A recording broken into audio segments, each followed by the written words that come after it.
Oi! Estamos no 20º Veda, o vlog todo dia em abril, em que eu gravo um pouquinho da minha rotina do dia a dia e também proponho um desafio de escrita criativa para mim mesma e para quem quiser me acompanhar.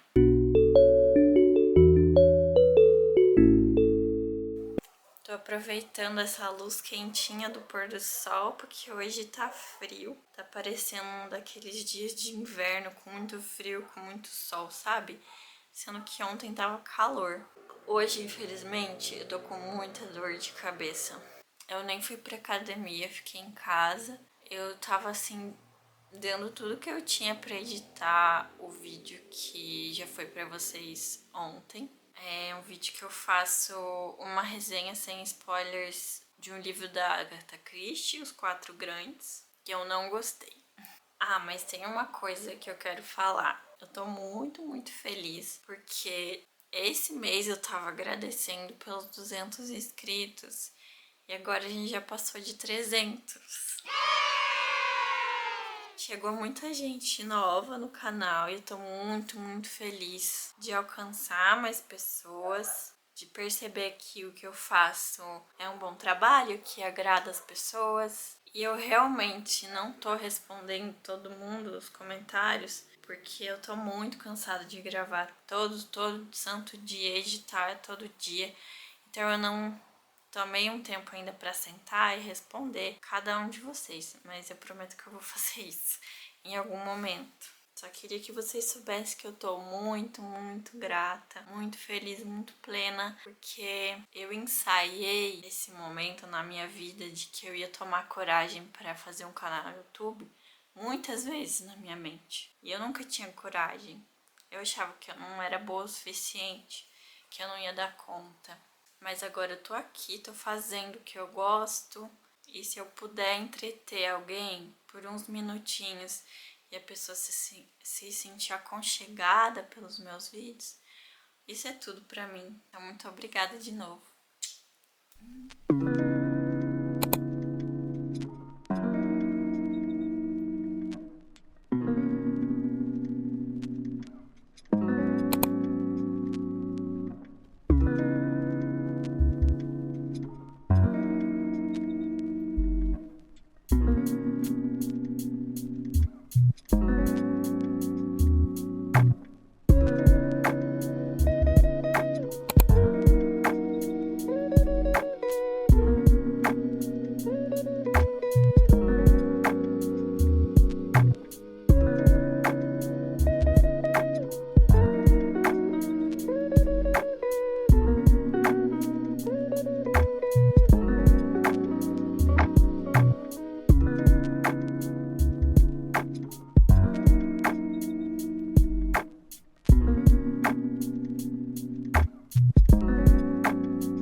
Bom, eu tomei um remédio para dor de cabeça, mas só metade dela foi embora, a outra metade ainda tá aqui.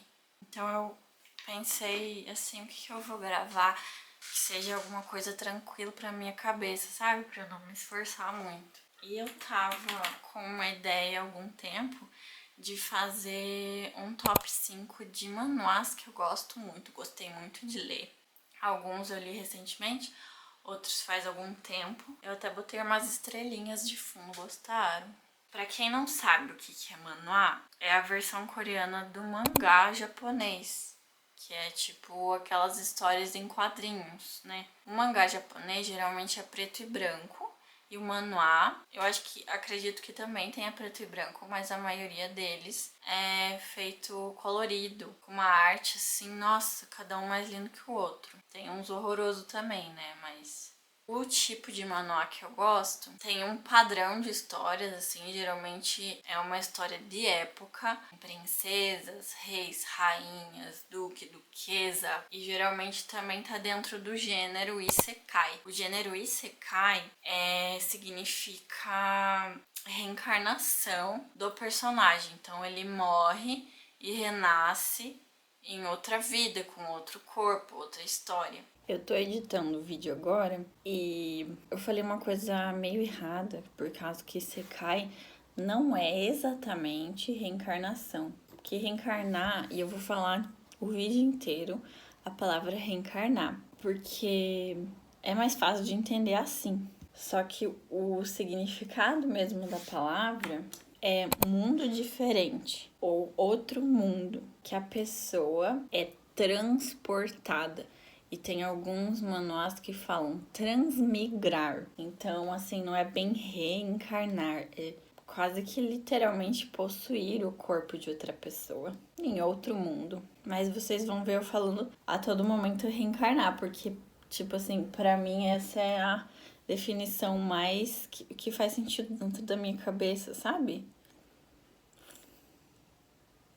Então, o plot inicial geralmente assim é uma menina coreana que vive na sociedade atual e aí ela morre. Ela vai parar, a alma dela vai parar dentro do corpo de algum personagem de um mundo diferente, que é o estilo de romance de época, de uma princesa, de uma camponesa, de uma duquesa, vai parar dentro do corpo de alguém assim.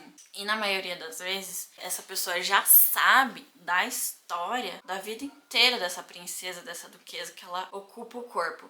Porque às vezes é tipo assim, fui parar no corpo de uma personagem de um livro que eu estava lendo. Aí meio que o livro, na verdade, é uma realidade paralela que existe. Quando não é a reencarnação de um corpo diferente, é meio que uma reencarnação da mesma pessoa. Tipo, ela morreu, aí ela ganha uma segunda chance pra voltar no tempo e reviver tudo de novo o que aconteceu. E aí ela tem a chance de mudar coisas que vão fazer com que ela não morra mais, né? Porque o objetivo da vida dessas personagens agora que elas estão revivendo uma vida que acaba em morte é poder sobreviver. Então, o plot básico de todas as histórias que eu tô falando aqui é esse, das 5. E assim, tem milhares de histórias com esse mesmo plot.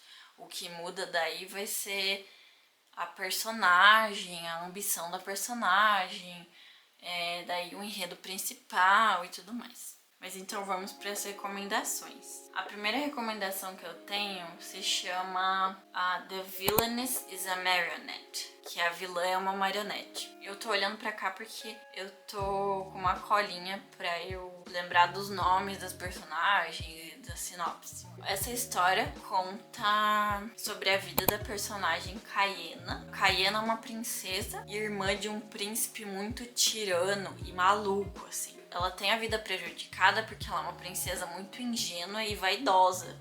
Ela só liga pra posses e tudo mais. Só que aí a personagem real, principal, é alguém que morre e toma o corpo da princesa. E essa pessoa, ela tem uma inteligência maior que a princesa. Ela entende que existe coisas mais importantes para se preocupar do que as posses, os bens materiais. Ou seja, é uma pessoa que reencarna no corpo de uma princesa com as memórias dessa princesa, ou seja, sabendo que o destino dela é a morte, porque ela era ingênua, foi enganada e morreu. Então, quando essa nova pessoa está de posse desse corpo da princesa, ela tenta virar o jogo. Então, ela vai usar dessa inteligência que ela tem para manipular todos ali ao redor dela, principalmente o irmão maluco tirano que ela tem, para que ela sobreviva. É uma história muito boa e é uma história que ainda tá em andamento. Eu acho que todas que eu vou falar aqui não tem fim, porque os autores ainda estão desenhando e escrevendo a história. A autora dessa história, inclusive, se chama Han Nirin, e esse manual tem uma arte linda. A segunda história que eu vou recomendar se chama Pai, Eu Não Quero Me Casar. Os autores são Hong Hee-soo e Yuri. Então é mais uma história de reencarnação em que uma pessoa comum reencarna no corpo de uma lady, assim, só que ela reencarna no corpo de uma vilã que todo mundo odeia. Se eu não me engano, ela tinha que casar com alguém, mas ela também tinha um amante que só usava ela. E aí, quando essa pessoa reencarna no corpo dela, ela termina com esse amante. Isso não é spoiler, é tipo o comecinho, sabe? É a sinopse. Ela termina com esse amante e fala pro pai dela assim: não vou me casar com ninguém. Por isso que o nome do manual é Pai, Não Quero Me Casar, né? Só que o pai tá muito preocupado, porque como é uma coisa de época, os valores assim machistas e tudo mais, de que a filha tem que se casar, não pode ficar solteira, ele tá procurando um marido pra a filha dele. E pelo que eu me lembre, como ela é vilã, eu acho que ninguém é interessado nela, ou os que são interessados são rejeitados pelo pai, tipo, não são bons o suficiente pra ficar com a minha filha. Só que o pai dela tem um aluno, não sei do que ele ensina, que então vai ser o par romântico dela. Eu não lembro direito porque faz muito tempo que eu li essa história e atualizou muitos capítulos e eu ainda não li. Inclusive, nossa, eu tô com uma vontade de reler essa história. Todos que eu tô falando aqui faz tempo que eu não leio. Eu vou reler tudo esses dias aí. Quando eu começo a falar de manuá, eu fico com muita vontade de ler e passo um tempo assim obcecada. Mas enfim, é outro manuá que tem uma arte maravilhosa, que é engraçado, que é divertido, porque enquanto você vai vendo ali os pretendentes e o pai rejeitando, e ela fala: pai, mas eu não quero casar. E daí tem os bonitões que vão gostar dela, enfim, é bem divertido. O próximo que eu vou recomendar se chama I Tamed My Ex-Husband Mad Dog, que seria... O site que eu tô vendo tem uns que tá traduzido, outros que não. Tamed é tipo domestiquei, domei. Então seria eu domei o cachorro louco do meu ex-marido. Mas o cachorro louco do meu ex-marido não é o ex-marido. É outro cara que é o cachorro louco que pertencia ao exército do ex-marido. Tipo, ele se chama cachorro louco porque ele é um assassino nato, assim. Ele vai pra guerra, ele mata todo mundo, acaba com tudo, vence a guerra. Ele é tipo um herói, mas as pessoas têm medo dele, sabe? Então, o que acontece... Mais uma vez eu vou falar a sinopse. Parece que dá spoiler, mas é que tem tanta coisa que acontece que o pouco que eu falo é só o comecinho da história, assim, o ponto de partida. A personagem principal, caso ela renasce no próprio corpo, ela volta no tempo. Não desde criança, mas desde certo ponto em que o pai dela morre. E o pai dela morre por causa de planos malignos que o esposo dela, o príncipe, que tá prestes a se tornar rei, ele planeja tudo isso pro pai dela morrer. E aí, tipo assim, ela vive uma vida muito miserável depois que ela descobre que esse esposo, ele tem um amante, ele não quer ficar com ela. Ele faz tudo isso do pai dela morrer só porque ele tem um acordo com o pai dela, que foi pra guerra e voltou. Tipo, o pai dela é um herói também, que conquistou poder. Ele era só um camponês, assim, e ele conquistou tudo sozinho na vida dele. E ele prometeu pra filha que ela seria a princesa, a rainha. E aí ele faz tudo a partir dessa promessa e consegue realizar isso pra filha dele. e faz um casamento arranjado ali entre ela e o príncipe herdeiro.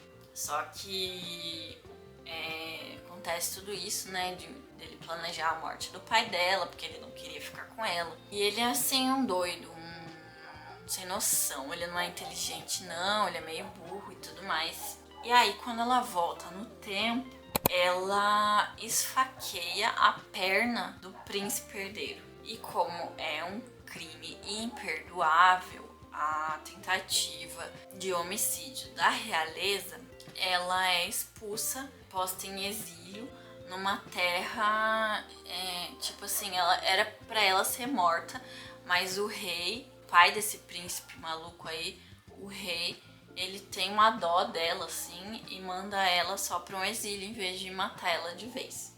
E aí, nesse exílio, ela encontra uma criança, um guri, assim, miserável, com fome, não tem casa, não fala direito, parece que foi criado pelos bichos, assim. E aí, ela decide que vai criar essa criança. Aí ela descobre que ele não é bem uma criança, que ele é, tipo, adolescente, mas ele tá tão desnutrido que ele parece uma criança bem menor do que ele deveria aparentar. Por coincidência do destino, ela começa ali a perceber que ele é familiar a essa criança adolescente. Conforme ela vai tratando dele, ele vai ficando saudável e tal, ela acaba reconhecendo que ele era o cachorro louco do ex-marido dela, que é esse príncipe, na outra vida.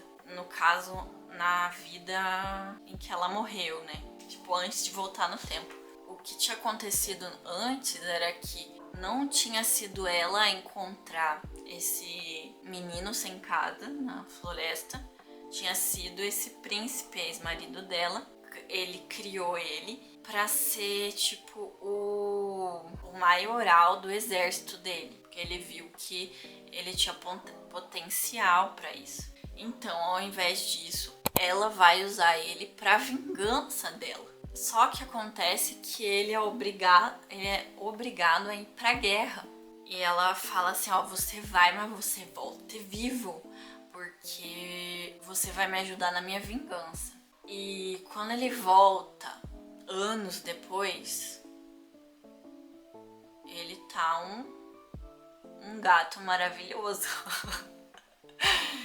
E ele, tipo, ele se apaixona pela personagem principal desde o dia que ela salvou ele lá na floresta, de viver sozinho, que deu pão pra ele comer, ele já se apaixonou por ela. E quando ele volta, ele tá um homão, assim, forte, maravilhoso, e quer ficar com ela, mas ela ainda não, tipo assim, poxa, ela criou ele, ela tem essa sensação esquisita, sabe, de não conseguir talvez desligar um amor materno pra um amor romântico. E daí a história se desenrola a partir disso. Será que ela vai conseguir a vingança? Será que ela vai ficar mesmo com o tal do cachorro louco? Não sei, tenho que ler e descobrir. Mas mais uma vez, a arte é maravilhosa e vale a pena ler. O quarto manual que eu recomendo se chama Who Made Me a Princess, ou Quem Me Fez Uma Princesa. Ele é diferente um pouco por se tratar de uma história cujo tema principal é amor paterno. Você acompanha uma menina que reencarnou no corpo de uma princesa também, e nesse caso foi desde nenenzinha, então a gente acompanha ela crescendo. E o problema da história é que o pai dela rejeita ela. Existe todo um processo dela tentar reconquistar o amor do pai dela. E o pai dela é um príncipe lindo, maravilhoso. Então, conforme você vai lendo, você vai crushando assim nesse pai. Não tenho muito o que falar da história porque faz muito tempo que eu li. Se eu não me engano, foi o meu primeiro manual. Foi a minha estreia, assim, nesse mundo de histórias coreanas de meninas que reencarnam em corpos de princesas. Mas é aquela mesma história, o pai dela é frio, frio, calculista, e se eu não me engano ela morre muito cedo, assim. E aí quando há a reencarnação, ela sabe que ou ela tem que conquistar o pai dela para sobreviver, ou ela tem que juntar dinheiro suficiente para zarpar do castelo e fugir para sempre, sabe?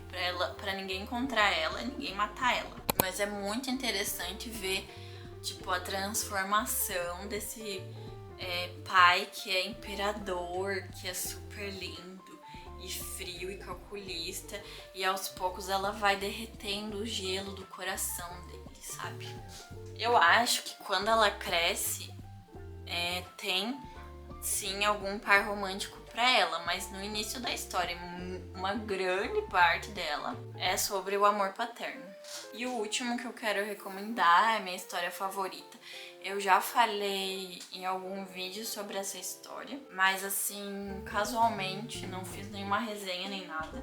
E eu tenho o manual físico. Por enquanto foi lançado no Brasil pela editora New Pop dois volumes da história. A história já terminou, a autora da história já finalizou. Tem a versão primeira da novel, que é o romance inteiro, que eu tenho também. Foi o livro que me fez voltar a ler, assim, porque eu tava num bloqueio de leitura. E é a versão não em quadrinhos, né? A versão do romance mesmo. Eu li primeiro online. Pra falar a verdade, eu nunca li essa cópia em português. Eu li online em inglês. E eu comprei porque eu gosto muito da história. Assim, eu não gosto tanto da escrita, eu acho, do romance. Mas eu gosto muito da ideia, do plot, assim. Eu acho maravilhoso. Assim, é muito entretenimento. Aí no caso, conta a história da Penélope, que é essa garota linda aqui. No livro tem também o desenho dela maravilhoso. De cabelos rosa pink. Também foi tomada por outra alma de uma garota normal. Normal que eu diga, que vive na Coreia contemporânea, que não é princesa nem nada. E essa menina, ela joga um jogo de romance, sabe? Esses joguinhos que você tem que escolher com qual namorado você vai ficar, qual pretendente você escolhe, daí você tem um caminho que você segue o jogo que é pra ficar com ele no final, assim. E tem vários lindos e você escolhe um entre eles. E aí essa menina da Coreia contemporânea tá jogando esse jogo pra celular. E aí ela dorme depois de jogar muito, a madrugada inteira jogando. E quando ela acorda no corpo da personagem vilã do jogo. Porque tem a personagem principal, que é a heroína, e tem a personagem vilã, que é a Penélope. E aí, a princípio, ela tem que, tipo, ela tá com a afinidade, porque nesses joguinhos de relacionamento tem uma porcentagem de 0 a 100 de afinidade com o personagem, com os personagens masculinos, enfim, os personagens namoráveis. E a heroína normal, ela tem que aumentar essa afinidade.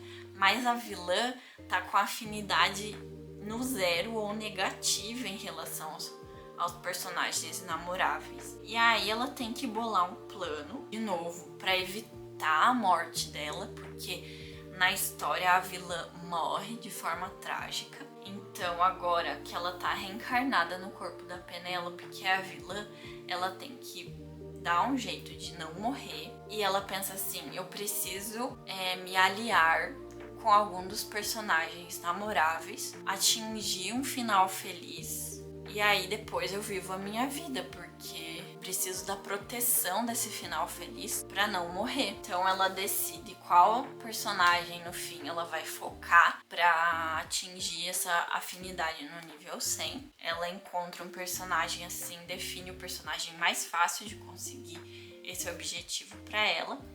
E aos poucos ela vai usando da beleza e da influência dela pra ganhar o coração desse personagem, mas tudo com as segundas intenções de sobreviver. E é muito divertido ver a história, sabe? Como ela vai conquistando os personagens e aumentando a afinidade. É maravilhoso, assim.